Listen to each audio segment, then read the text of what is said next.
Assalamualaikum warahmatullahi wabarakatuh. Bismillahirrahmanirrahim. Teman-teman, kita melanjutkan yang video sebelumnya ya, karena 2 menit sesinya, jadi nggak cukup tadi di satu video kan. Sekarang kita lanjutkan masih di ayat Al-Mu'minun. Kita sekarang di ayat 62-nya ya. Kita melanjutkan di acara mengenal ayat-ayatnya Allah ya, supaya kita tak kenal maka tak sayang. Makanya harus mengenal Allah dengan ayat-ayatnya ya, dengan cara mengenal ayat-ayatnya. Jadi kita mengenal Allah, apa saja yang diperintahkan dan apa saja yang dilarang ya, apa yang diwajibkan dan apa saja yang disunahkan. Kita kan tahu dari Al-Quran, harus dari dasar ilmunya ya.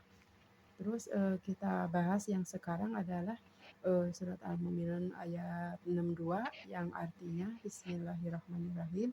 Dan kami tidak membebani seseorang melainkan menurut kesanggupannya. Dan pada kami ada sesuatu catatan menuturkan dengan sebenarnya. Dan mereka tidak dizalimi dan dirugikan. Jadi Allah itu tidak membebankan anu sanggup ku urang. Yang kita belum sanggup tidak akan membebankan, jadi sesuai dengan kemampuan kita. Dan ada catatan, semua yang dilakukan oleh kita sekecil apapun, hanya sebiji zarah, akan ada catatannya, akan ada buktinya, tidak akan dirugikan. Itu siapa yang berfirman? Allah. Allah sendiri yang memberitahukan, tidak akan dirugikan. Semua perbuatan amal catatan apapun yang sedikit pun sekecil apapun akan tercatat, tidak akan dirugikan dan dizalimi, tidak akan, semuanya akan tercatat ya. Jadi pertama kesanggupan kitanya disesuaikan, setelah disesuaikan kita bertindak, tidak akan dizalimi, pasti dicatat. Apapun yang kita bahas, apapun yang kita sampaikan, apapun yang kita laksanakan sesuai dengan perintah Allah, akan ada catatan. Tidak akan dirugikan, tidak akan didalimi.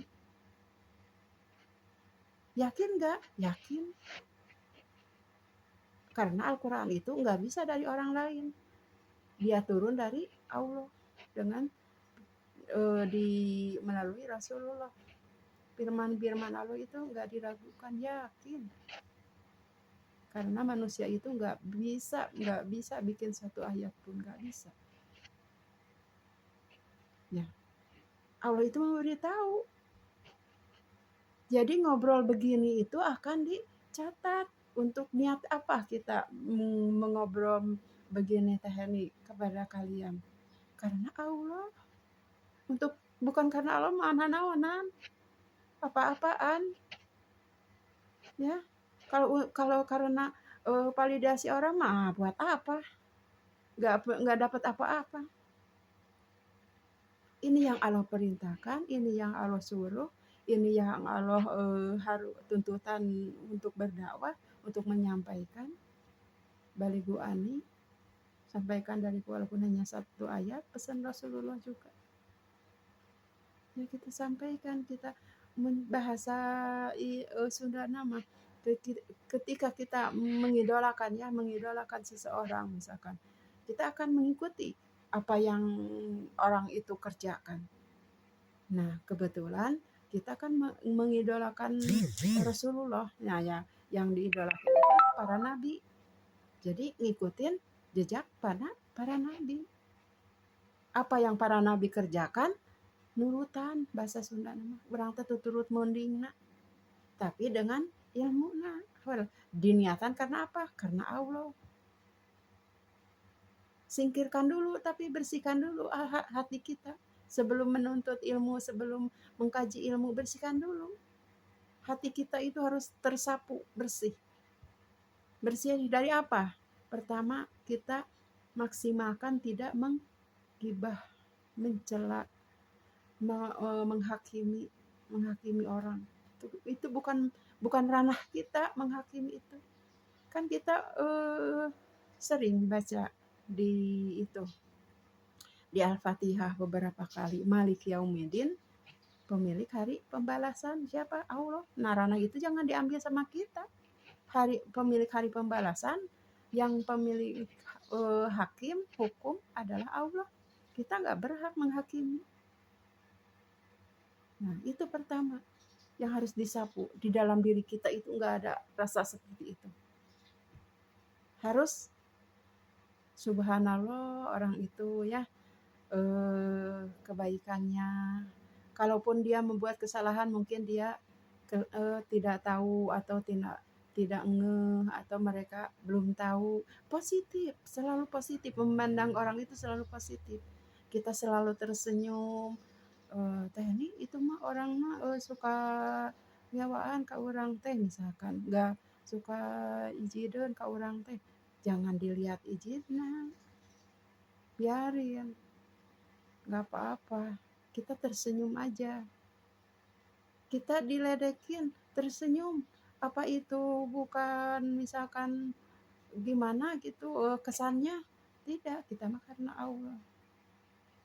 Jangan sarwana kita. Ya bukan kita nggak itu ya, nggak sakit atau nggak apa, bukan. Karena ini mau menunjukkan bahwa hati kita itu bersih, nggak ada rasa sedikit pun kotor atau ngewaan atau ijidan, nggak ada. Sapukan hal itu, karena ilmu itu akan diam di orang-orang yang bersih hatinya ya. Kedua, apa, cinta dunia jangan terlalu ya, cinta dunia harus diimbangi ya, harus diimbangi dengan akhirat. Terus ketiga apa, jangan sombong, itu kan penyakit-penyakit hati yang menghancurkan amal kita. Terus keempat, jangan ujub ya. Kelima, jangan ria gitu ya, jangan berprasangka buruk sama orang, nyaahan lah intinya mah gitu. Keenam apa, harus berkasih sayang. Ketujuh, harus karena Allah. Nah, tahapan 7 itu yang harus diingat oleh kita biar amal kita diterima. Jadi kita berjuang di jalan Allah itu sudah maksimal sebaik mungkin, tapi ketika hatinya masih kotor, tidak akan diterima. Sayang kan kalau misalkan kita sudah capek-capek gitu, kalau salah satunya hatinya masih amburadul gitu. Jangan, mulai sekarang berpikiran positif kepada semua orang. Jangankan orang, kita berkasih sayang sama semua makhluk dan alam ini. Ya, mau orang begini begitu ya itu mau urusan mereka, yang penting kita baik kepada mereka. Mencontohkan yang baik kepada mereka. Watawasau bilhaq watawasau bisabr. Kita belajar sedikit-sedikit ya, bismillah. Mudah-mudahan bermanfaat ilmu kita kalau sudah dibiarkan di dalam hati yang bersih. Sapukan dulu hati-hatinya supaya menerap ilmunya. Ilmu adalah cahaya yang menerangi ya.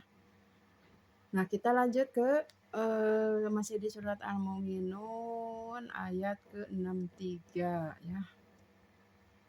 Ayat ke-63 yang artinya bismillahirrahmanirrahim. Tetapi hati mereka orang-orang kafir itu dalam kesesatan dari memahami ayat Al-Quran ini, dan mereka mempunyai kebiasaan banyak mengerjakan perbuatan-perbuatan lain, perbuatan buruk mungkin ya, yang terus mereka kerjakan. Nah, ini tugas kita. Mereka itu punya kebiasaan yang buruk. Nah, tugas kita untuk mencerahkan, mengasih tahu, membimbing. Nah, tugas kita kan mencerahkan semua orang. Sesudah diri kita diamalkan, harus mendakwahkan. Nah, kan itu di